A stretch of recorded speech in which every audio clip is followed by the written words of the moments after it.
Dear student, last video में यानी part 3 of trigonometric मैंने आपको बताया था कि जो हम एक साइन की टेबल साइन कोस टेन के रेशियो में टेबल बनाई थी उसकी वैल्यूज किस तरीके से बनाते हैं उसका तरीका बताया था। वैल्यू याद करने के लिए बोला था। मैं एक रफली आपको एक छोटी सी टेबल केवल साइन की बता देता हूँ क्योंकि आज मैं आपको 2-3 प्रॉब्लम्स इसके रिलेशन में बताऊंगा जिससे कि आप ये समझें हम इसको अप्लाई कैसे कर सकते हैं। साइन 0 की 0 1/2 1/√2 √3/2। एक दो क्वेश्चन डिस्कस कर लेते हैं जिससे कि हमें इसको अप्लाई करना आ जाएगा। इसके बाद आगे एक नया टॉपिक है हमारे पास, उसको देखते हैं। देखिए एक प्रॉब्लम है आपके पास दी हुई रोम्बस।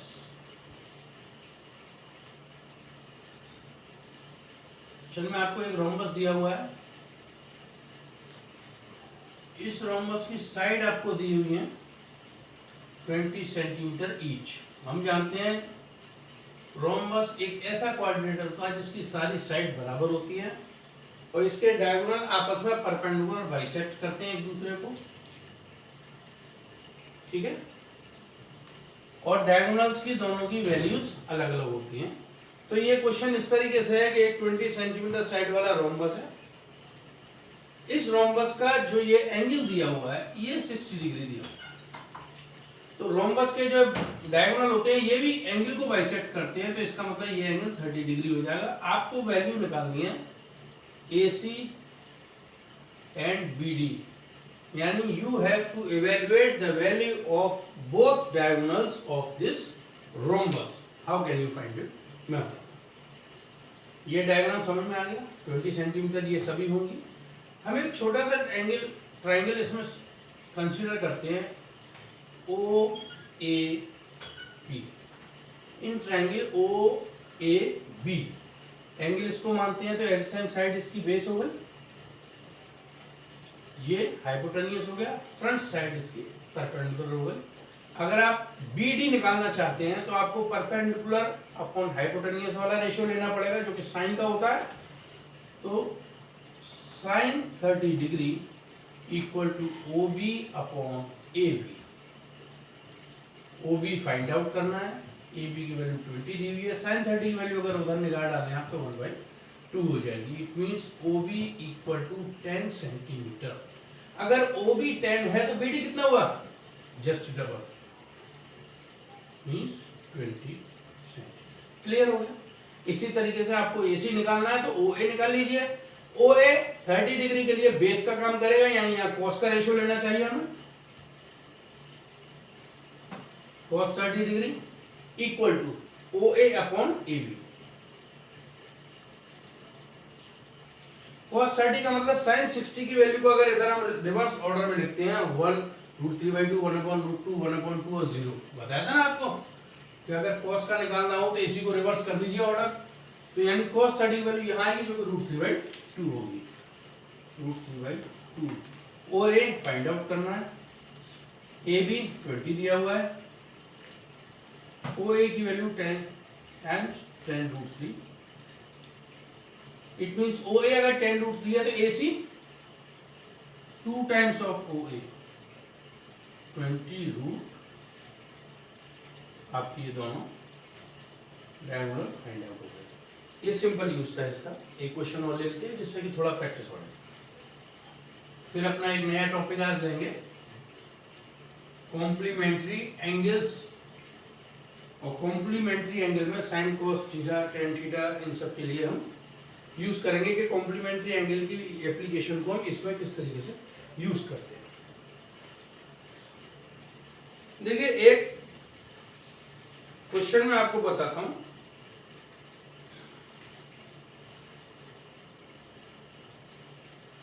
एक सर्कल दिया हुआ है आपको जिसकी रेडियस 6 सेंटीमीटर गिवन है। An equilateral triangle is inscribed in this circle. The circle is with center O and the radius of this circle is given 6 centimeter. Draw perpendicular OM. All of us know that every angle of equilateral triangle is 60 degree in measure, तो ये पूरा angle 60 degree हुआ, but O B bisect this angle, then the angle O B M becomes 30 degree. Angle O B M equal to 30 degree, ये आपने देख लिया।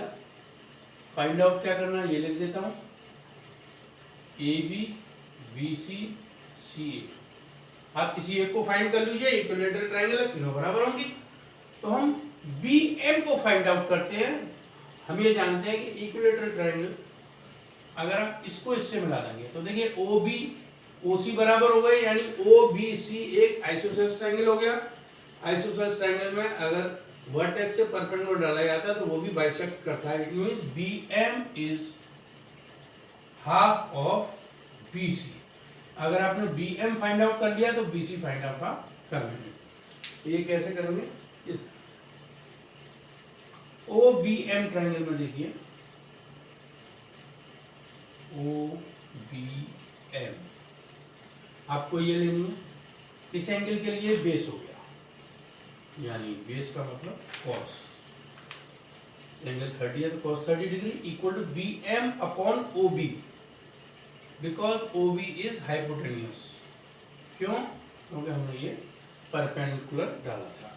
Cos 30 की value √3/2, table याद हो गई होगी आपको।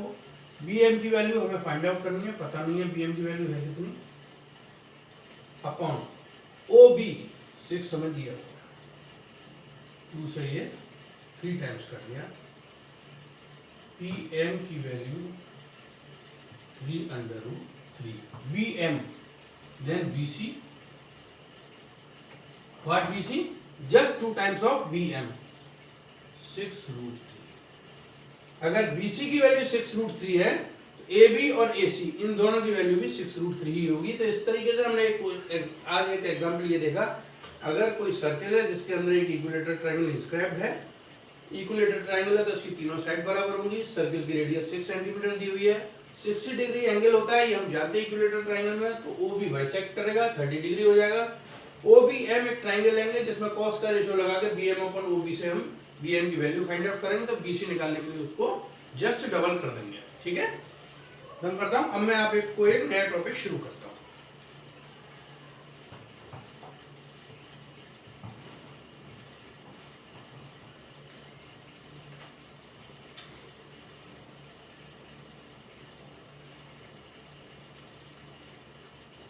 देखिए, आज मैं आप लोगों को ये बताता हूं, जो हमारा एक्सिस होते हैं, अगर दो प्लेन में लें, X plane and Y plane, यहाँ केवल कार्टेशियन प्लेन जो है ओ एक्स ओ वाई के रेफरेंस में लिए जाना है। आपका 3 डायमेंशन में 2 डायमेंशन में चलते हैं। अभी तो फिलहाल जितना है उतना ही करते हैं। तो देखिए, इसको हम 4 पार्ट में बांटते हैं। अगर आपने एक सर्किल लिया, suppose you draw a circle, consider this angle as this point as center, then अगर आप इस सर्कल के यहाँ से चलना शुरू करते हैं तो इसको कंप्लीट आपको 1 रिवॉल्यूशन में जो एंगल यहाँ से कंप्लीट करना होगा वो 360 डिग्री होगा, हम सब लोग जानते हैं। ठीक है, जब ये एंगल 360 डिग्री होगा तो इस 360 डिग्री के एंगल को, यानी 1 रिवॉल्यूशन, उसको एक 4 पार्ट में डिवाइड किया गया। इसको फर्स्ट क्वाड्रेंट बोलते हैं, इसको सेकंड, इसको थर्ड, इसको फोर्थ। तो इसका यूज क्या है? ये इसलिए होता है कि जो साइन, कॉस, टेन, कोसेक, सेक, कॉट आपने 6 ट्रिग्नोमेट्रिक रेशियो पढ़े थे, उन ट्रिग्नोमेट्रिक रेशियोज की वैल्यू इसमें अलग अलग होती है। अलग अलग से मीन्स वैल्यू जो उनके एंगल की है वो सेम रहेगी, लेकिन क्योंकि हम जब ओ एक्स ओ वाई को कंसीडर करते हैं, पॉजिटिव साइड चलती है। ओ वाई इधर पॉजिटिव, इधर ओ एक्स नेगेटिव, इधर ओ एक्स नेगेटिव, इधर ओ वाई भी नेगेटिव, इधर ओ एक्स पॉजिटिव, इधर ओ वाई नेगेटिव, ये हम लोग जानते हैं। लेकिन उसमें इनकी वैल्यूज पर क्या पॉजिटिव और नेगेटिव का फर्क पड़ता है, इसको हम आज थोड़ा सा 2 मिनट का डिस्कस करते हैं। तो इसको याद करने का मैं एक तरीका बताता हूं आपको। फर्स्ट क्वाड्रेंट को मानिए A, second quadrant S, third quadrant T and fourth quadrant consider at C. एक छोटी सी फॉर्म आपको याद नहीं, ए एस टी सी, मुझे तो बचपन में याद हो गई थी जब मैं पढ़ता था। ए एस टी सी बहुत छोटी सी है, ऐसी बात नहीं है, आप बड़े बड़े मोबाइल और कंपनी का नाम याद रख सकते हैं। ए एस टी सी बहुत बड़ी बात नहीं है आपके लिए। ए एस टी सी, अब इस ए एस टी सी को रखने का मतलब क्या हुआ, याद करने का मतलब क्या हुआ? ए फॉर ऑल, इसका मतलब हुआ ऑल मीन्स साइन, कोस, टेन, कोसेक, सेक और कोट, जो 6 ट्रिग्नोमेट्रिक रेशियो होते हैं, अगर उनकी वैल्यू 0 डिग्री से 90 डिग्री तक के एंगल के अंदर आ रही है, साइन 60, कोट 60, कोसेक 75, वो सब पॉजिटिव ही वैल्यू होंगी। Next S for sine and cos, ये रिलेशन है इनके बीच में, साइन और कॉस का ये रिलेशन है।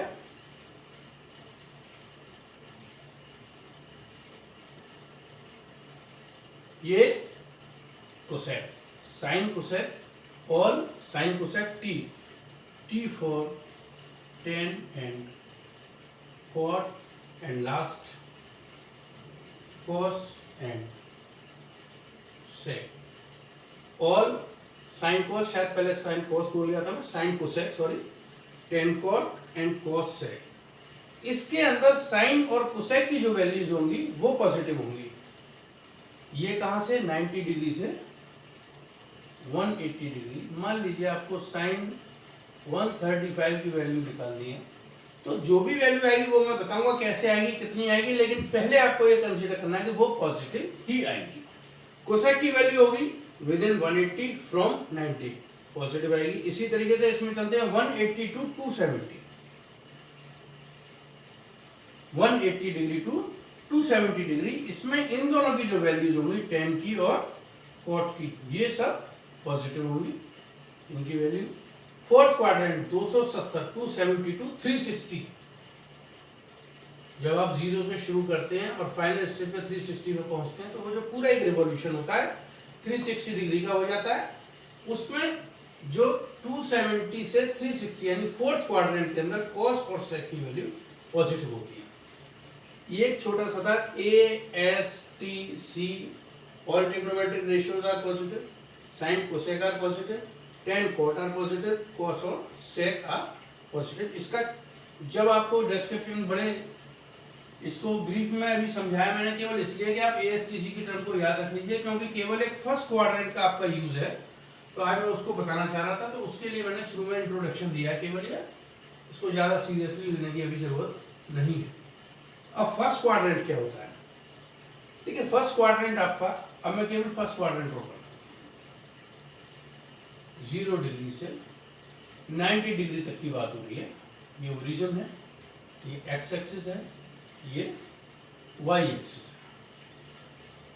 मान लीजिए इस तरीके से यहां पर है, यहां पर परपेंडिकुलर डाला, ओ ए बी, एक एंगल थीटा कंसीडर किया। अब आप देखिए, ये 90 डिग्री है, तो ये एंगल कितना हो जाएगा? ये हो जाएगा 90 माइनस थीटा। क्लियर? अगर ये 90 है, ये थीटा है, तो ये एंगल 90 माइनस थीटा हो जाएगा। अब यहां से देखते हैं कि साइन थीटा की वैल्यू क्या होगी। साइन थीटा की वैल्यू मीन्स बी ए अपॉन बी ओ, बी ए अपॉन बी ओ। ठीक, अब इसमें देखें, हम इस वाले को अगर कंसीडर करते हैं, साइन 90 माइनस थीटा की वैल्यू, साइन 90 माइनस थीटा के लिए परपेंडिकुलर ये हो गया, ओ ए अपॉन हाइपोटेन्यूज सेम रहेगा, बी। ठीक है, साइन थीटा के लिए, साइन 90 माइनस थीटा के लिए मैंने लिया इसको वैल्यू। अब आप इसको कॉस में लीजिए, cos थीटा, अगर आप cos थीटा ले रहे हैं तो बेस आएगा, बेस मींस OA, हाइपोटेनियस आपका वही BO। ठीक, अब आप cos 90 माइनस थीटा लीजिए,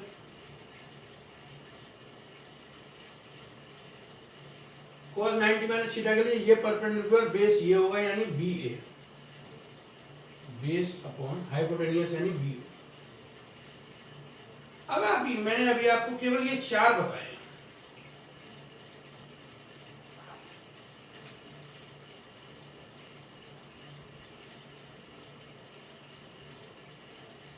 ये आपको चार बताए मैंने।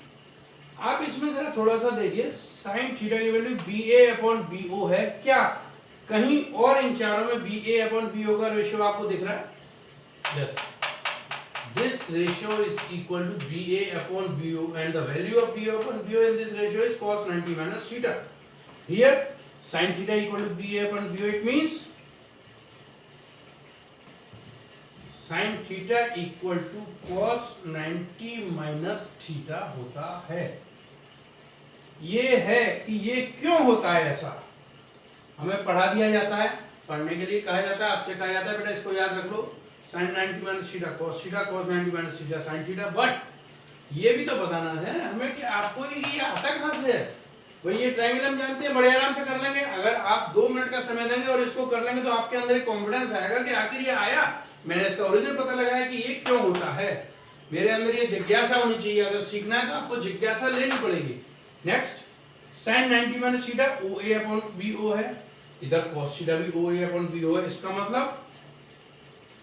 मतलब कुछ नहीं, इसका मतलब cos theta equal to sin 90 minus theta. ये दो रिलेशन आपके, ये होता है साइन और cos रिलेशन। यानी अगर आपके पास ये cos 90 माइनस थीटा की वैल्यू है तो उसको आप डायरेक्ट sin थीटा लिख सकते हैं।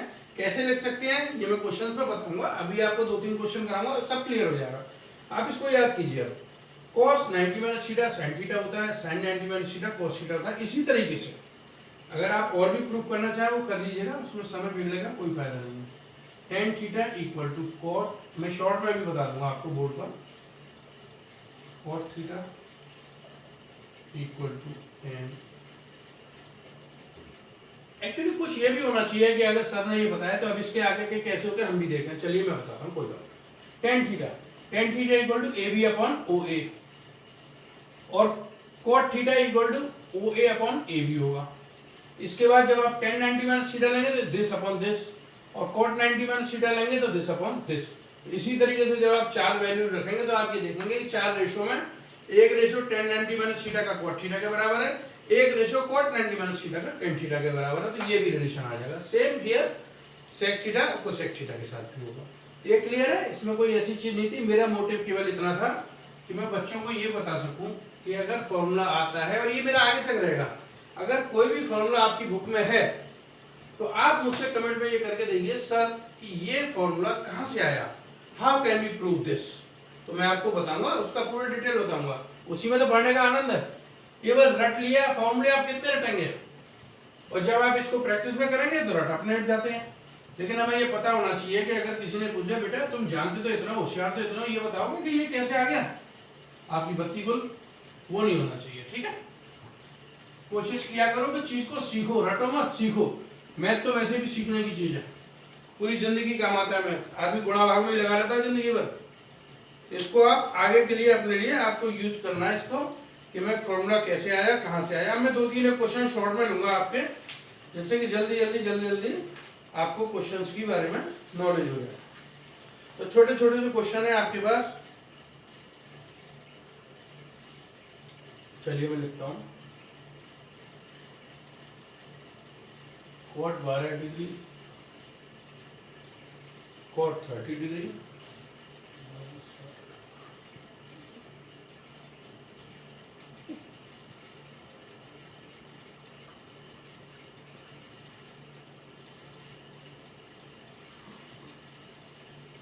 देखिए cot 78, cot 12 डिग्री, cot 30, इसको ढंग से लिखते हैं, थोड़ा ज्यादा गड़बड़ हो गया।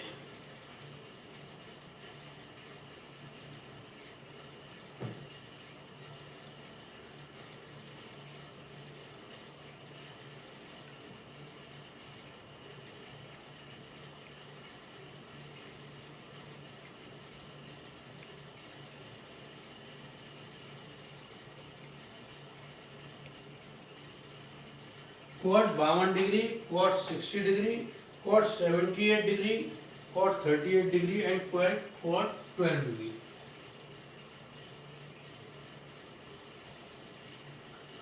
मैं समय नहीं बिगाड़ना चाहता हूँ कि आपका पॉज करूँ वीडियो और उसके बाद इसको पूरा लिख दूँ, इसीलिए थोड़ी सी दिक्कत होती है इतनी इक्वेशन इसको लिखने में। 1 2 3 4 5 वैल्यूज हैं आपके पास। अब आपको इन पांचों वैल्यूज को सॉल्व करना है। देखिए आपके तो तोते उड़ गए होंगे क्योंकि आपने पढ़ाई नहीं। मैं पढ़ता था, मुझे भी लगता था पता नहीं किस तरीके से होगा, लेकिन कोशिश कीजिए। देखिए सबसे पहले इन क्वेश्चंस में हम ये देखते हैं कि कौन सी ऐसी वैल्यू है जो हम डायरेक्ट टेबल से निकाल सकते हैं। तो देखिए आप इसको पढ़ेंगे, ये cot 60 डिग्री, ठीक है। cot 60 डिग्री एक ऐसी वैल्यू है जो आप डायरेक्ट टेबल से निकाल सकते हैं। कैसे निकाल सकते हैं? देखिए आपको पता है, अभी याद नहीं है, मैं इसलिए बता रहा हूँ। sin 60 √3/2 होता है और cos 60 1/2 होता है। अगर cos 60 को ऊपर लेकर sin 60 को नीचे लिखेंगे तो cot 60 हो जाएगा। तो 1/2/√3/2 इट मींस 1/√3। ये cot 60 की वैल्यू हो सकती है। तो ये चार ऐसी वैल्यू है जो हमने अभी तक नहीं पढ़ी है। जो मैंने अभी आपको फर्स्ट क्वाड्रेंट वाला बताया था रिलेशन, वो इसीलिए था कि अगर ऐसी प्रॉब्लम आ जाए कि जिसमें हमने अननोन वैल्यूज हो कि जो हमने याद नहीं करी है, तो उस क्वेश्चन कैसे करेंगे। तो देखिए अभी आप देखिए, अब इसमें आपको मैच बिठाना है। मैच बिठाना मतलब 90 डिग्री सम किस तरीके से हो। देखिए ये कितना है 78, ये 12, 78 + 12 90 डिग्री हो जाता है। तो इन दोनों को एक साथ रखेंगे। 52 डिग्री और 38 डिग्री इन दोनों को एक साथ रखेंगे।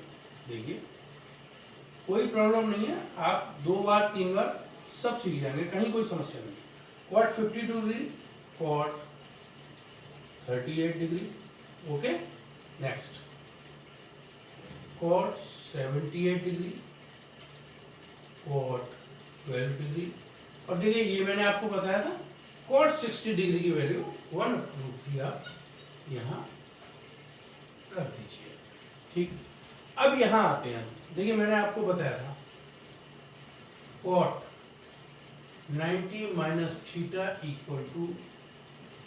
tan थीटा होगा, ठीक है। अब आप यहाँ देखिए cot की 52 को पहले आप ये देखिए, हम cot 52 को कैसे कर सकते हैं 90 के रिलेशन में। मीन्स 52 को आप लिख सकते हैं 90 - 38। एक चीज का ध्यान रखिएगा, मैंने अभी यहाँ cot को चेंज नहीं किया है, cot को एज इट इज रखा है, यानी ट्रिग्नोमेट्रिक रेशियो सेम रखा है। केवल 52 यानी the numeric value of angle को मैंने केवल 90 के पार्ट में ब्रेक किया है, यानी 90 - 38 = 52। नाउ क्योंकि मैं 38 में ला चुका हूं, तो इसको चेंज करने की मुझे जरूरत नहीं है। अभी पहले क्वेश्चन में आपको थोड़ा सा ही लगेगा इसको क्यों नहीं करा, जब क्वेश्चन में सॉल्व कर दूंगा तो आप समझ जाएंगे कि ये नहीं करना था, ठीक है। अब देखिए इन दोनों में से किसी एक को कर लीजिए। मान लीजिए इसको करते हैं, तो मैंने cot को ऐसे ही रखा है, 78 को लिखूंगा तो 90 - 12 लिखूंगा। इसको 90 - 12 78, तो कुछ भी चेंज नहीं किया मैंने, इसको एज इट इज रखिए अभी आप, इनटू जो एक नोन वैल्यू थी cot 60 की, वो मैंने ऐसे रखा, ठीक है। अब देखिए cot 90 - थीटा tan थीटा होता है, means this value of angle is at the place of theta. तो cot 90 - 38 या cot 90 - थीटा का tan थीटा होता है, तो cot 90 - 38 हो जाएगा tan 38। समझिए 90 - थीटा यानी थीटा वो वैल्यू है एंगल की जो यहां है, वो ही कंसीडर करके इसमें आती है। तो cot 90 - 38 मींस tan 38, इसको एज इट इज रखिए आप, cot 38 इंटू cot 90 - 12 tan 12। अब तो ये शायद क्लियर हो गया होगा। और ये cot 12 इंटू 1/√3। अब मैंने आपको एक चीज बताई थी कि tan और cot आपस में एक दूसरे के रेसिप्रोकल होते हैं। देखिए अभी तक हम लोग जो पढ़ रहे हैं, अब आप देखेंगे जो हमने स्टेप बाय स्टेप तीनों वीडियोस में पढ़ाई करी थी, वो अब यूज हो रही है। सब चीज यूज होती है धीरे धीरे, जब यूज होती है तो अगर हमने पढ़ा हो तो ये काम आ जाती है। tan थीटा 1 cot थीटा था, सेम ईयर। अब यहाँ देखिए tan 38 है, ये cot 38 है, मुझको इनको सॉल्व करना है इस इक्वेशन को। तो देखिए अगर मैं tan 38 को cot की टर्म्स में लिखना चाहूँ, if I want to write tan in term of cot, then what can I do? I can write this as 1 upon cot 38 multiplied by this cot 38. Same here, it can be written as cot 12 multiplied by this cot 12 and 1 upon root 3. अब देखिए दो चीज समझिए, एक तो ये relation यहाँ से आ गया जो हम पहले पढ़ चुके थे, एक मैंने आपको बताया था अगर इस तरीके से वैल्यूज आती हैं, सेटिंग इस तरह बैठ जाती है, तो किसी एक को चेंज करेंगे, दोनों को चेंज नहीं करेंगे। तो किसी एक को चेंज करने से हमें फायदा क्या हुआ कि एक को चेंज किया, दूसरा एज इट इज रखा, तो दोनों आपस में कैंसिल आउट हो गए। देखिए ये कैंसिल हो गया, ये कैंसिल हो गया, 1 multiplied by 1 and then multiplied by root 3, 1 upon root 3 becomes 1 upon root 3. The result of this question is 1 upon root 3. मैं जहाँ तक समझता हूँ मेरी कोशिश कामयाब हुई होगी। आप लोगों को जो आपने अभी 2-3 वीडियोज में पहले पढ़ा था, ये रिलेशन मैंने आज ही पढ़ाया था, इसका भी यूज हुआ है, इस टेबल का भी यूज हुआ है, रेसिप्रोकल का भी यूज हुआ है, यानी जो सब था उसका यूज धीरे धीरे होता चला आ रहा है। अगर आप पुरानी चीजों को यूज करेंगे, तो नई चीजें आपस में बड़ी आसान हो जाएंगी। क्लियर है? एक बहुत छोटा सा क्वेश्चन मैं लेना चाहूंगा, इसके बाद आज की वीडियो को खत्म करते हैं। 1-2 मिनट और आप देख लीजिए इसको। एक बड़ा अच्छा क्वेश्चन था, मैंने कहीं पढ़ा था, ABC अगर किसी ट्रायंगल के ABC किसी एक ट्रायंगल के इंटीरियर एंगल से हैं, तो हम ये जानते हैं A + B + C equal to 180 degree. अगर आपको ये दिया हुआ है तो प्रूफ करना है tan B + C by 2 equal to cot A by 2। Question एक बार देख लीजिए, tan B + C by 2 equal to cot A by 2। इसको आपको प्रूफ करना है, तो आप इसको प्रूफ कैसे करेंगे? देखिए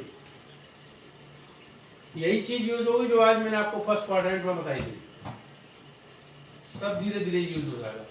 B + C दिया हुआ है, एंगल, सबसे पहले देखिए क्वेश्चन अगर आपको सॉल्व करना है तो सबसे पहले आपको ये देखना होगा कि हमें दिया क्या है, प्रूफ क्या करना है। यहाँ एंगल का खेल है, B और C में दिए हुए हैं, आंसर चाहिए A में, यानी इसको फर्स्टली हमें इसको कन्वर्ट करना पड़ेगा एंगल A में। वो कैसे कर सकते हैं? अगर B + C की वैल्यू यहाँ से ली जाए तो B + C = 180 - A, यानी B + C को आप 180 - A लिख सकते हैं अपॉन 2। इसमें कोई परेशानी नहीं होनी चाहिए। नेक्स्ट 10। अब आप इसको अलग अलग डिवाइड कीजिए, तो ये 90 - A by 2। ठीक है? अब देखिए जो अभी फर्स्ट क्वाड्रेंट का मैंने रिजल्ट आपको बताया था, मैंने आपसे कहा था tan 90 - theta equal to what? cot। यानी tan 90 - A by 2 क्या हो जाएगा? cot A by 2। Here is the proof। कितना आसान था, हो गया। इसी तरीके से आप इसको करिए, इस एक्सरसाइज को करिए, फर्स्ट क्वाड्रेंट वाला, यानी tan 90 - थीटा cot थीटा होता है, sin 90 - थीटा cos थीटा होता है। 2 मिनट का समय निकाल के ये भी देख लीजिए कि ये क्यों होता है, क्योंकि अगर हम इस तरीके से चलेंगे कि ये चीज क्यों आती है, तो हमारी आगे की एजुकेशन के लिए बहुत फायदेमंद रहेगी। अब इसको करिए, इसके बाद जो नेक्स्ट वीडियो होगा उसमें कुछ क्वेश्चंस इसके, क्योंकि मैं चाहूंगा आज आप इस वीडियो को देखेंगे तो थोड़ा इसको समझने में आसानी होगी। इसको समझिए, क्योंकि इसके जो क्वेश्चंस होगा उसमें इसका भी यूज होगा, इसका भी यूज होगा, पाइथागोरस थ्योरम का भी यूज होगा, और आपकी थोड़ी बहुत ज्योमेट्री का भी यूज होगा। ओके, थैंक यू, खुश रहिए।